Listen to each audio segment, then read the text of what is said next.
Welcome to the Dojo, where we take 3 marketing stories and turn them into marketing tasks that you can do today to turn your marketing around and increase your traffic, increase your ranking, increase your leads, and increase your sales. This week, you're going to hear 3 stories one from Tim Cameron Kitchen, one from Jess Percival, and we have another guest joining us. Hello, Daisy. Hello.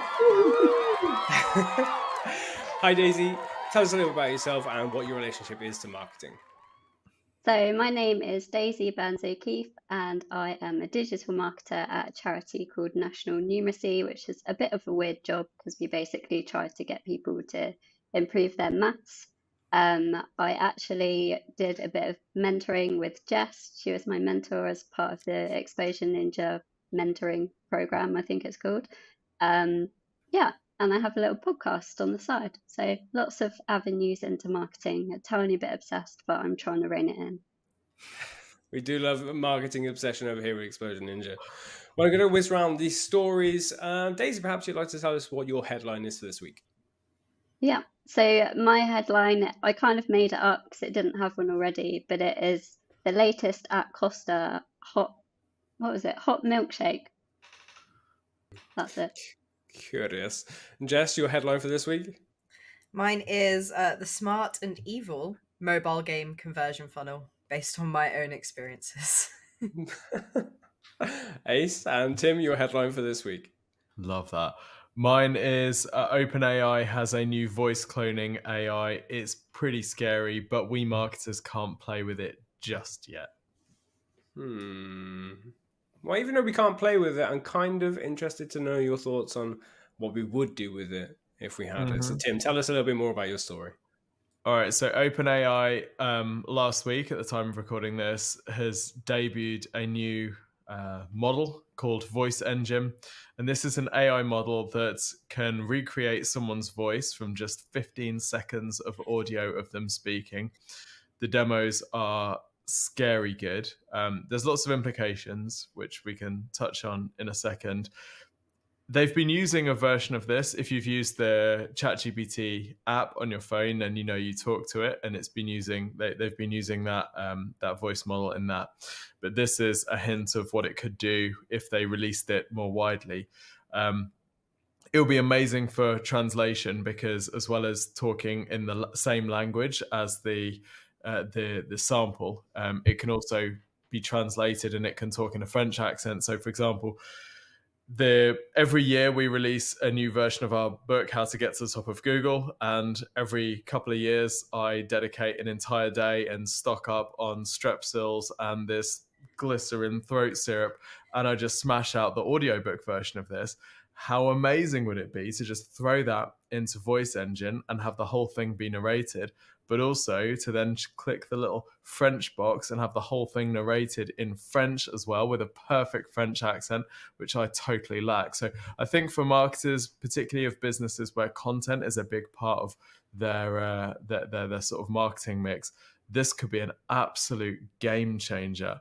Of course, though, there are lots of security concerns too, which is actually why I think they've opted not to release it publicly, and instead they're just showcasing what it could do to allow everyone to panic and go and build regulation and guardrails that can help the world come to terms with technology like this becoming widely available.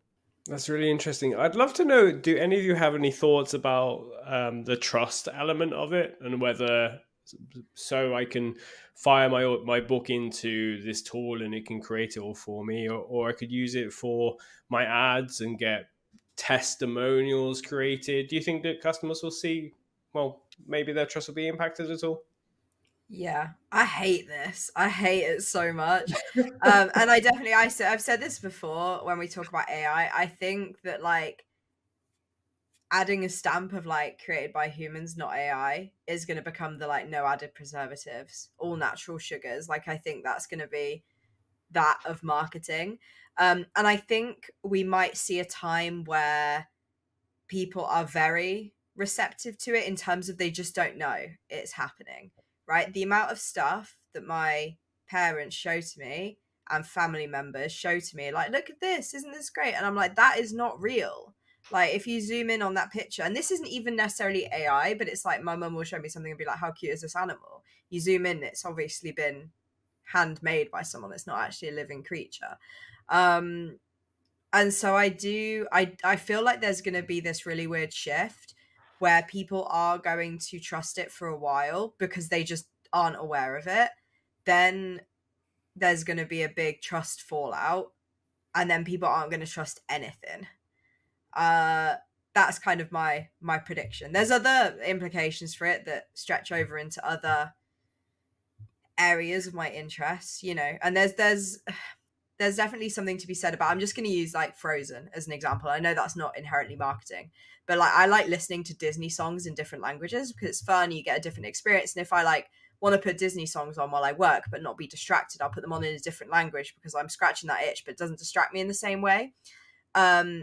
And a lot of the times they change the lyrics to be more applicable to that language, whether they change something to rhyme with a word in that language or they change something that's more regionally relevant.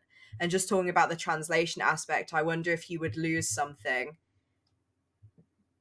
of that connection that you could have made by hiring, you know, an actual voice actor from that language who would say, oh, actually, that example you've given, that's a UK idiom.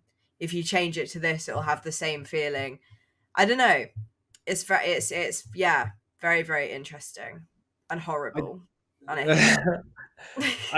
do kind of wonder whether they could build something like a GPT into it where it can just double check before it, as part of the transcription process or how it works, make sure this is valid for the language they're saying. So check the idioms, check the blah, blah, blah. They can be like built into the process. But Daisy, I wonder if you have any initial thoughts from a marketer's point of view, like how you might use this or anything like that. Yeah, I was thinking probably along the similar lines with Jess, because the thing that I would think is sometimes brands have very specific language that they use and certain words and a kind of tone of voice. And I wonder how well an AI would be able to adapt to that, especially in another language, because like Jess said, you probably would need someone human to still come back and look through what it's done and whether it translates in the other language. Yeah, so I'm not sure. I hadn't heard of it before, but yeah, definitely raises some questions. Yeah, Tim, I can't help but assume you thought of some use cases for this already, were it to come into public access. Yeah, oh, absolutely. I mean, obviously the security concerns are quite numerous and terrifying, I suppose. You know, we still by default trust voice. So if my mum got a phone call asking me to transfer money to a particular bank account, she would probably do that. You know, especially if that call is from your voice, Tim, that's been pulled from the podcast, not telling anybody that that's what they should or can do. Well, exactly. And with 15 seconds of training material, you could walk up to someone on the street and just talk to them and collect that data very, very easily. You know, the barrier to training this is incredibly small. But having said that, so long as those things get figured out, I think this would be amazing for, you know, we often think, or when we're working with clients, it can be quite difficult to get content from clients, and it can be very difficult. I remember when we wanted to get testimonials from clients, we had to send video crews around to their place of work, and we had to get all the microphones and cameras and lighting and everything set up. Now it would just be a case that a client could provide us a written testimonial. We could, with their approval, get that transcribed into voice and, you know, use that for marketing assets. If we wanted to transcribe our podcast every single week into different languages so that we could have access to the however many billion people that don't speak English, we could do that. And this would be very straightforward and simple and fast. I think there's a bunch of second order consequences that come with all of these things, namely that at the moment, one of the reasons why I think video is so engaging on social media is that there's a higher threshold to creating video. And that tends to mean that the video created is better quality. If you reduce the barrier to creating video with voiceover to effectively zero, I think you get a lot more rubbish generated. And the same with podcasts. Podcasts are difficult to produce and they're a bit annoying, and it's a big commitment to produce lots of episodes. Well, if you can create AI-generated ChatGPT stuff, you could now have a podcast with almost infinite episodes. So the podcast platforms get completely flooded with absolute crap. And I don't think any of them are particularly well set up to filter in the same way that maybe Google is set up to filter absolute crap, because Google has been filtering absolute crap for years, whereas podcast platforms haven't necessarily had to do that. So I think in some ways it makes marketers' jobs easier. In some ways it makes our job harder, as we have to cut through more noise, and the signal to noise ratio probably drops quite a lot. But I think it's interesting, and it's obviously only a matter of time. So we're going to have to get to a point where we either don't trust anything that we see and hear, or there is some sort of watermark that denotes that this is trustworthy, it's been authenticated, it's real. And it'll be interesting to see how that plays out. I don't know which way it will go. Yeah, it's absolutely fascinating.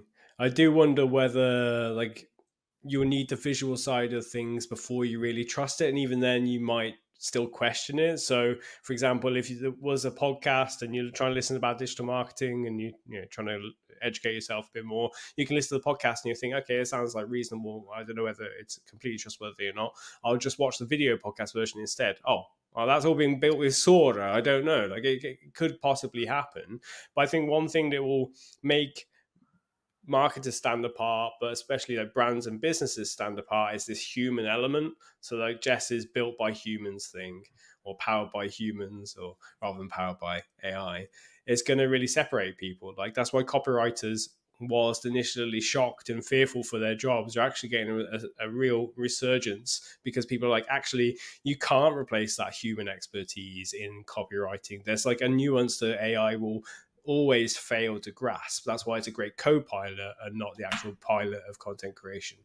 I did just absolutely slam my hand on the keyboard and that really hurt. So does anybody have any more thoughts about that, Tim? Yeah. I'm not sure that's I don't think I fully agree that copywriters are safe indefinitely, unfortunately. I think over the last couple of months we've seen the advent and high performance of ultra long context windows, 1 million, 10 million tokens, which means that an AI can, let's say that you're writing a piece of copy about a particular legal case or a particular piece of legislation. Yes, a very experienced lawyer could write that, but with a 10 million token context window, that AI could be given every single case of that particular thing ever. It could be trained on countless conversations, email threads, sales transcripts. That AI can bring more knowledge about that topic to every single question than a human could. It could also be fed books, reams, transcripts, recordings to match the tone of voice. Claude is incredible at matching tone of voice. If I give it my book as the training, in the context, the tone of voice is a direct hit. So I think I think this is a not if, a when. Personally, I think, I don't know. I'm not going to massively disagree with you on that one. I think that AI, for us well trained and educated, and it can absorb all of this information. You say, learn all these lessons from Ogilvy on advertising and stuff. Would an AI come up with Just Do It or Got Milk or Think Different? Or I don't know. I think it could spit out 50 different slogans. I just don't think that a human would read each slogan and go, oh, I understand what that is. I understand what you're trying to communicate. I think it will just be able to tell you words, but not words that communicate an emotion or a feeling or evoke something in you.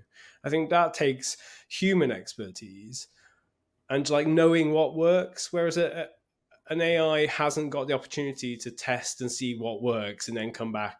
Well, not currently. When it does, we really are screwed. I don't know if it can do that. I don't think Just Do It would ever come out as a response from any form of prompt you could give an AI.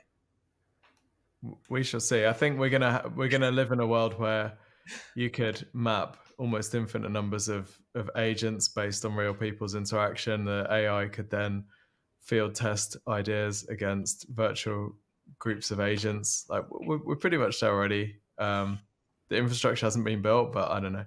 I think of all of these things as a when, not an if. I don't know. I guess we'll see, won't we? Who knows? when you were off the one of the podcasts just recently, I wanted to highlight a story about a famous copywriter who had passed away, and I'm really sorry to say I can't remember the name of that person right now. But one of their core adverts was for Nike, and it was some of you may be familiar with it. Is where somebody's running through the woods, and it's like a 2/3 picture of somebody running through the woods. Bottom half is just text, smallish kind of Nike logo, and there's a bit of text explaining why people run and whatever, but the main copy bit is like there is no finish line, and this evokes this, I'm a runner and I'm always just running because I love it, and I'm not going towards something, not in a race, I'm just, there's an emotional connection, and people were like stealing these posters from shops and I'm putting them up, and like running clubs are like really into it, collector's item. I don't think an AI ever spits out there is no finish line. I don't think it gets how a runner feels and thinks and is impassioned by what they do. I just feel that's irreplaceable. Well, when Ogilvy came up with the clock thing, right, the clock ad for the Rolls Royce, he spent 40 hours in a Rolls Royce factory. I think if you could train an AI on 10,000 hours of conversations with real runners, you don't think it could come up with a better? You don't think it could come up with something that resonated with that audience? I don't know. I mean, Claude, is it Claude 2 with a massive token window now, or one of them? Let's find out. Let's download a few copies of the latest Runners Weekly, or whatever it's called. Bang it in there, give it a few instructions, and see what it comes out with. Any last thoughts on this before I pick the next person's headline? I think AI Fight Club is over. I think I'm ready to hear about Costa's milkshakes now. Okay, yeah, agreed. Daisy, tell us more about hot milkshakes. So basically I saw this in the wild, which I was quite impressed with myself about, because normally I see things on LinkedIn. And it was a bus stop advertisement at first, and it was literally the Costa logo in the bottom, and then it was just a picture of what looked like a normal Costa drink, and then underneath it just said hot milkshake. And I was like, what is that? Why would anyone want a hot milkshake? Surely that's just hot chocolate. And I kind of thought that it might be an April Fool's joke, but it's not, because it started around the end of January, I think it was, the campaign. And I'm kind of wondering, so it'd be interesting to get you guys' thoughts actually, but I was kind of like, we've got enough infiltration of influencer coffee brands, and I'm really not sure that this new hot chocolate, hot milkshake thing is going to be the savior. It's alarmingly close to April Fool's as well, so I thought it was a joke, but it's not. And I'm kind of thinking, is this trickery of language or is it clever advertising? I'm really not sure, because I'm not a Costa customer, I guess. I don't know what their tone of voice usually is, but I don't think it's a kind of play on words kind of brand. I could be wrong. Yeah, it's really interesting, isn't it, when you feel like a brand is releasing something that nobody asked for just to try and be different. That kind of feels like what Costa's doing. And what's funny is I have almost an opposite example, in that a keyboard company that my housemate buys from, who sells keyboards that are based on font, like typefaces, said yesterday for their April Fools that they were doing a Comic Sans, but it was called like Cosmic Sans, and the whole keyboard was going to be Comic Sans. And that was just the April Fools, but they've had so much interest in it that they're actually probably going to release it. Amazing. And I thought that was really, really interesting. It almost feels like Costa's doing the opposite, right? Like, I've never looked at a milkshake. Maybe you and I, Daisy, are in the minority of people who have never looked at a milkshake and thought, I'd love if that could be warm. Because like you said, you would just have a hot chocolate, or you would have something different, right? But it feels like they're trying to blaze a trail and nobody is following them. Yeah, I had a look at their social media comments actually, because I went on their Instagram just to see what their kind of usual approach is, because I thought it was just nice pictures of drinks. And it seems like the actual taste review is not good either. Apparently it just tastes like water. So all this All the ice is advertising melted from the milkshake. yeah, Yeah. They did have a thing to rename it actually, which I thought was quite funny. Um, they had a post of what the top names that people had come up with publicly that they're going to temporarily rename this hot milkshake to. I can tell you what they are because they're quite good. Are you Please, ready? I can tell where this is going to go immediately. This is never. If you're a brand and you want to get the general public to name your thing, stop right there. Just stop. History does not paint a good story. But yes, Daisy, please share with us. Okay. So the first one is Thicko Deluxe, followed followed by milkshake face, and There we then go. the final contender is fiery frappes. What I love about the last one is that it's just that they're just describing coffee, aren't they? Like a frappuccino that isn't a frappuccino, it's just a cappuccino. You know, surely. Not exactly. Okay, maybe I'm wrong. I'm not a coffee drinker, so Dale's coming in being like, "I'm a coffee person. I'm going to tell you." And that's me shut down, right? That's. I do wonder though if it's like the longest April Fool's campaign in history. They literally like have spent 2 or 3 quarters just like building up, like, or they just knew it was gonna cause this kind of reaction from people, and they're playing into it. Like there was the whole intent. I think there was like a story you brought the other week, Jess, about was it some. I can't remember what it was. Was it like makeup or something, or one of these brands, and they were going to release something, and they basically did a big. I can't remember what it is. Anyway, doesn't matter. It's not important. Should companies be doing these kind of like launches without definitely being sure that people are going to want it? Let's just maybe is it not really understanding the market? Make sure your product is actually viable or not. I don't know. Any thoughts? It's just a mini thought. I really like the idea of launching products where the goal is actually just to get people talking a bit, especially with most of the engagement focused social feeds that we've got, where engagement is rewarded and leads to greater visibility. I think, sticking up maybe you could do it as an April Fool's, but like, what's the most outrageous, horrendous coffee flavor you could possibly think of? Let's get that up. Let's just get the people talking. Is anybody gonna drink this thing, or have you tried it? Like that type of thing. I quite like it. I think it gets there's that really annoying thing, isn't it, that you always see on LinkedIn? Well, it got us talking about it as a sort of a benchmark for, oh well, obviously it worked because we're now talking about it. And obviously people just talking about your brand, it's not as simple as all publicity is good publicity. But I'm actually quite curious to try Costa's latest part of their initiative to see how many calories they can get inside the average human being. So I'm quite interested to see what these things taste like, to be honest. I suppose this is the most I've thought about Costa for a long time. And I guess I wonder if they were just trying to cash in on, like, maybe they'd heard a lot of people being like, oh, I'd love to have your milkshakes. Like, I love them, but in the winter it's just too cold for it. And then they've like tried to sort of cash in on that. Like, I do get that. I mean, I can't really have a lot of Costa because they're not ideal for vegans anyway. But, I could imagine that maybe they found a demand for that, and maybe they have done the research, and maybe they're just too early, right? They're too early to the trend. People aren't ready for hot milkshakes yet. It's very, very interesting. Yes, they're in a good position as well, because I think among a certain demographic of kind of younger people, they're either easily influenced through social media. Everyone's obsessed with coffee or what sort of drink they're seen drinking. And they kind of had an open route to that kind of audience, because it's like, well, what's the weirdest drink we can come up with? Let's see if people will drink it, whether they did that research previously or they probably didn't chance it, because that would be a bit of a gamble, especially on billboards. But yeah, there's definitely a weird one. I have worked at Starbucks in a prior life many years ago, and the product rotation was like pretty quick. You would have, for each season, we get a new bunch of stuff that would come through.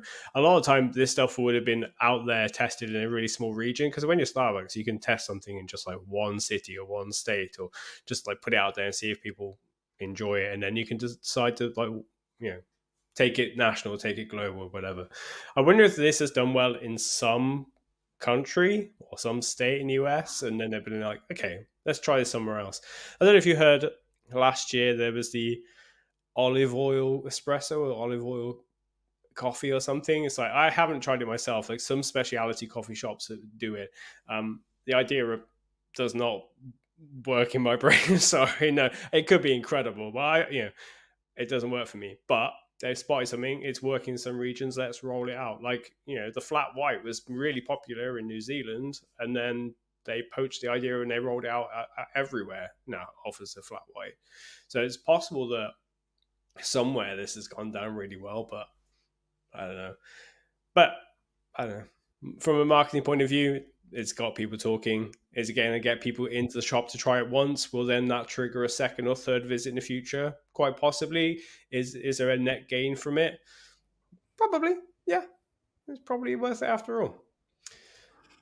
I think if we see it come back next, like, I feel like they'll take a break during summer. If they don't take a break from that during summer, it means it's doing exceptionally well.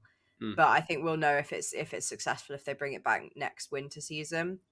Because I feel like that will be like, oh, it's hot milkshake time. Okay, winter has truly begun. It's like when you see the pumpkin spice lattes and it's autumn. Maybe Plus, it'll become the I suppose next big if trend. you're Costa and you're trying to increase your market share, there's a lot of coffee shops around. There's big coffee companies as well. You got to think of something to make you stand apart. You got to have some kind of competitive difference or advantage. Tim, have you had any thought from the business owner point of view about the competitive advantage difference for this? Yeah, I guess I don't know. It's probably about looking at what you can do and saying, are there any ways that we could configure our existing inventory or our existing capabilities and just tweak them, refine them, and get them out there in a way that's going to get people talking? And you can just test this, can't you? There's a very low cost of testing. I mean, a very low long-term cost of testing something like this. Obviously, it has to be rolled out and you have to run the marketing campaign for it, but you don't have to do a full Costa and advertise outside Waitrose. You just road test this with some of your existing customers, and if it gets traction, just keep moving it to the next level. I think it doesn't hurt to be creative with what you can offer, and hey, makes life a bit more fun. I guess it just made me think of, I remember when McDonald's did like a Big Mac with bacon, and they turned it into like, they were obviously testing it out to see if it was more popular than the Big Mac, but then they also kind of made it into a you versus them type of situation where they'd be doing loads of polls and votes. Do you think is it still a Big Mac if it has bacon? They really like played into this sort of fandom that they'd created around their brand of like Big Mac super fans, to the point they can sell or like auction off a bottle of Big Mac sauce or whatever.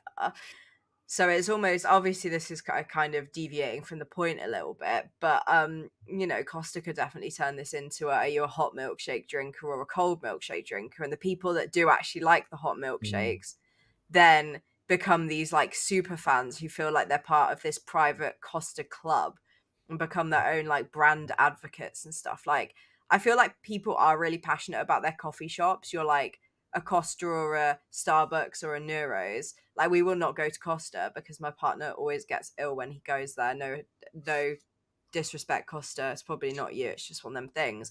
But so we have like a fake vendetta against it. But yeah, I sort of went off on a bit of a tangent there. No. You've kickstarted something because you said about people being like diehards about a particular thing. I'm a frat person and so on.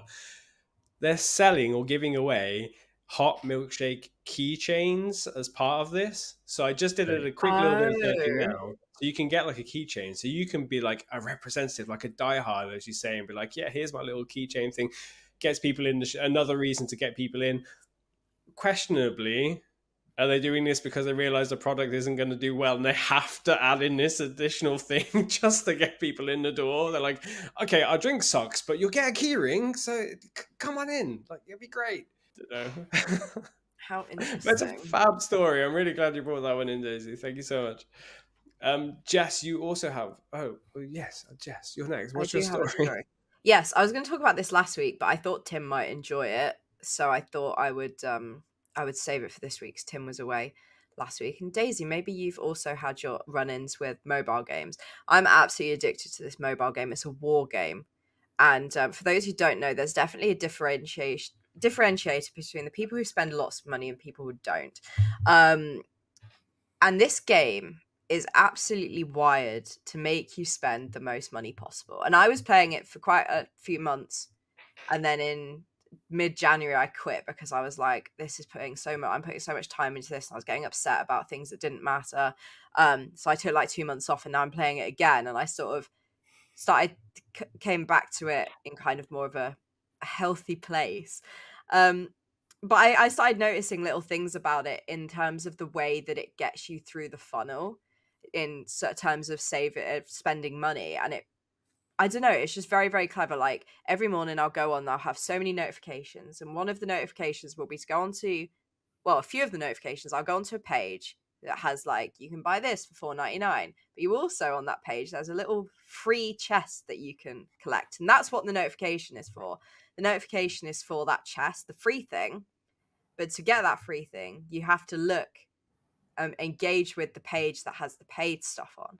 And it sort of got me thinking about, and you might be listening to me talking and thinking, well, I don't have a mobile app, or I'm not e-commerce. How does this, I can't give people a free thing and then ask them if they want to spend $4.99.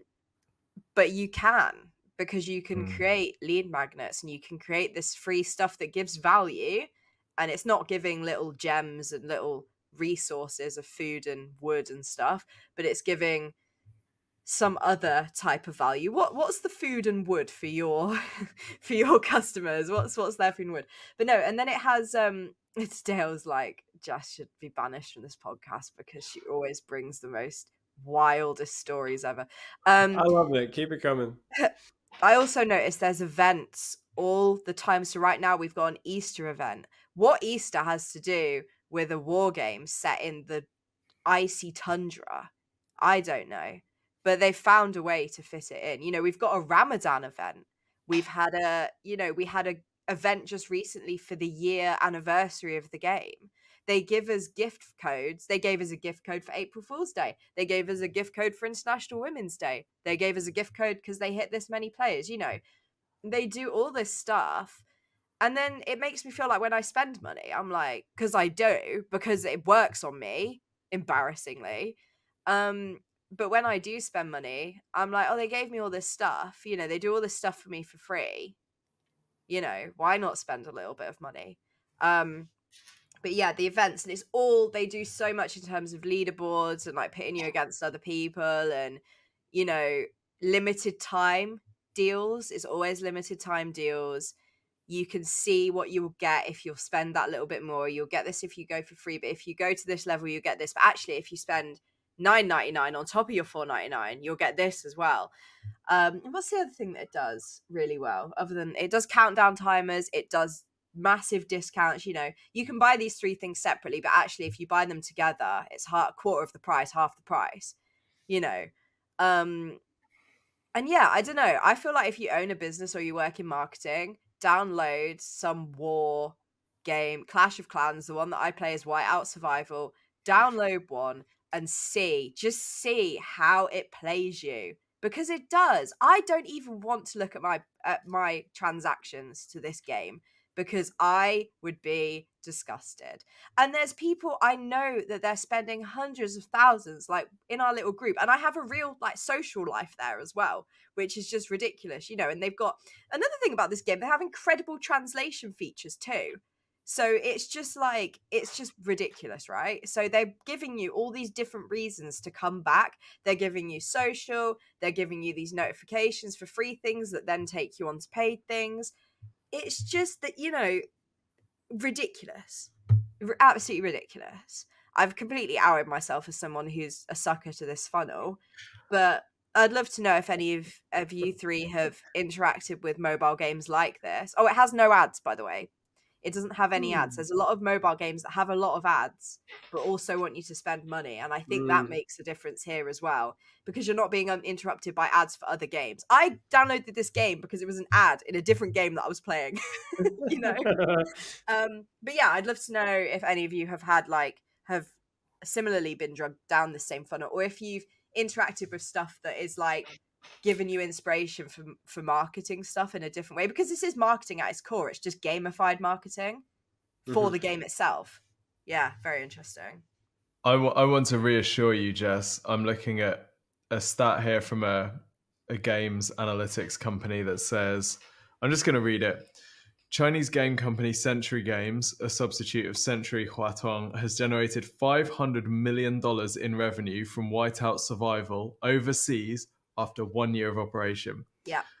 So I would agree that if you're in business and you want to learn how people think and how people work, like I'm assuming they're not just generating that $500 million from you, Jess. So there's probably one or two others who have also partaken in this this incredible psychological manipulation study on how to part people from their money. This it's amazing, isn't it? They don't need ads. If you're that good at separating people from your money, then you don't need ads.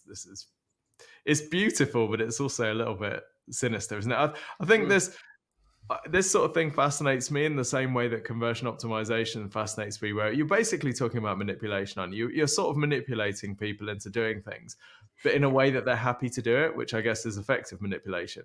So therefore, it's really interesting to just understand all the things that you've talked about, like FOMO and, you know, the loot boxes thing, which was massive a while ago.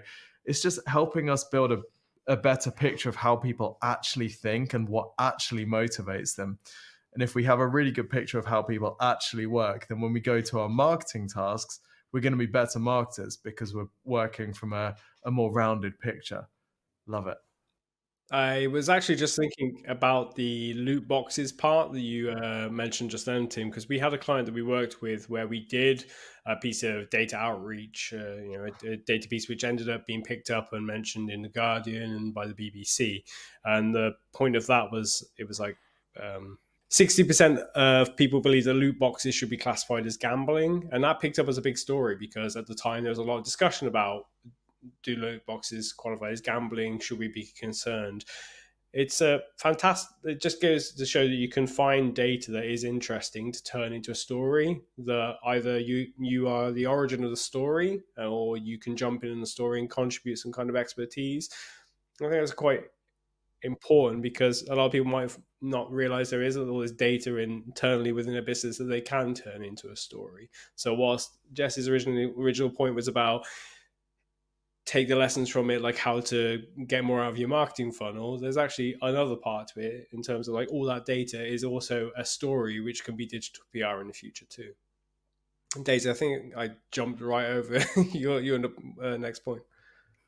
I think I was just going to say that I love firstly how Jess is being played by the game that she is playing. But the other thing I was going to say was, I feel like it's just a really interesting thing. So I remember years ago where you'd get a mobile when you were young and kind of getting a game, and you'd have to pay for all these different subscriptions and small payments that you wouldn't necessarily know about before, and then they'd come out of your account gradually. But I think this is interesting in a sense as well, because a game's like the perfect way to get the data that you were talking about, Dale. Like if you know the right way to kind of analyze it and read it and spin a story out of it, but also understand how people are thinking, what they want to see, what might keep them coming. Like a game is the perfect way to do that because people are using it. It's constantly getting that information from loads of different people, and you don't have to pay for it. I guess it's kind of like a product in a way, isn't it? Yeah, it reminds me of like gamification within software. So we've had like SaaS companies that we worked with in the past, and you look at that kind of industry and how each one will work. You know, like fintech, it's quite common for them to utilize referrals to get more market exposure. So, for example, I'm in a subreddit called Beer Money where everybody shares their referral code, so you can get like £5 extra for switching to Monzo, or sign up for this new app called Snoop, which tells you how to overpay on your mortgage payments and stuff like that. And it's like 50 people all in that thread saying, use my link. And now everybody knows who Snoop is, or Pension Bee, or whatever else.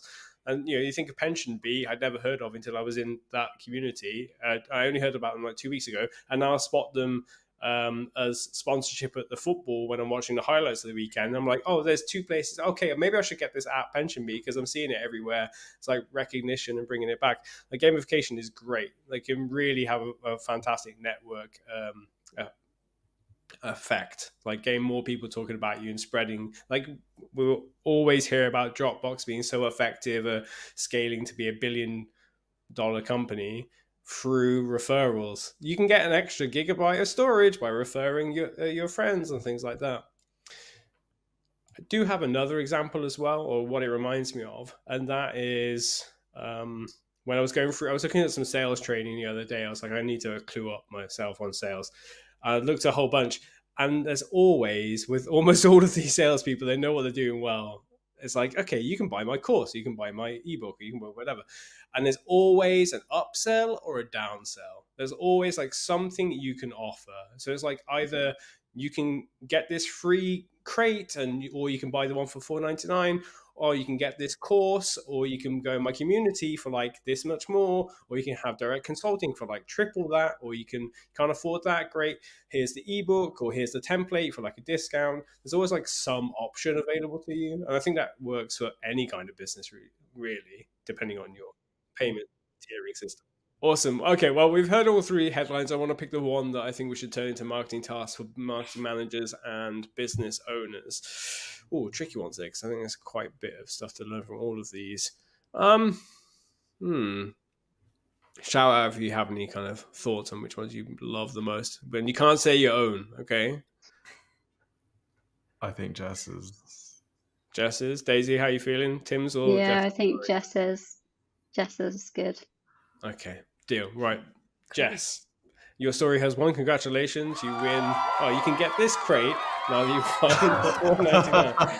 I'm a VIP 12 or whatever. I'm not a VIP 12. If anybody is watching this and is like, plays White Out Survival and thinks I'm a VIP 12, no, I'm not. Anyway, That's a secret lingo. Yeah, it is. Yeah, that would just mean I spent quite a lot of money. We could talk about Duolingo as well as a fantastic example with all of this gamification. Anyway, that's for another podcast, perhaps. True. Yeah. In terms of what marketing managers can take from this story, I would say it's about making your offers enticing. That's really what this is all about, and is finding ways to get people onto the pages that you want them to be on and move them down your funnel. So that could be including, an offer, or like I said, a downloadable or a calculator or something for free in order to either get somebody to spend or get them to share their information with you. That's really what this boils down to. In White Out Survival, they're trying to get you to share your money with them. But in this case, it could be your data, or it could be your actual money. So yeah, that's what I would say is review your offering on all your key pages and make sure that it is enticing. Yeah, that's a super suggestion. One thing that we did was with our website was to add in a post-marketing review offer where you can get all of our books by sharing our free marketing review with your network. And if you're not familiar with what the free marketing review is, you can go to exposureninja.com/review and request a free website and marketing review where we will highlight how you can increase your ranking, your traffic, your leads.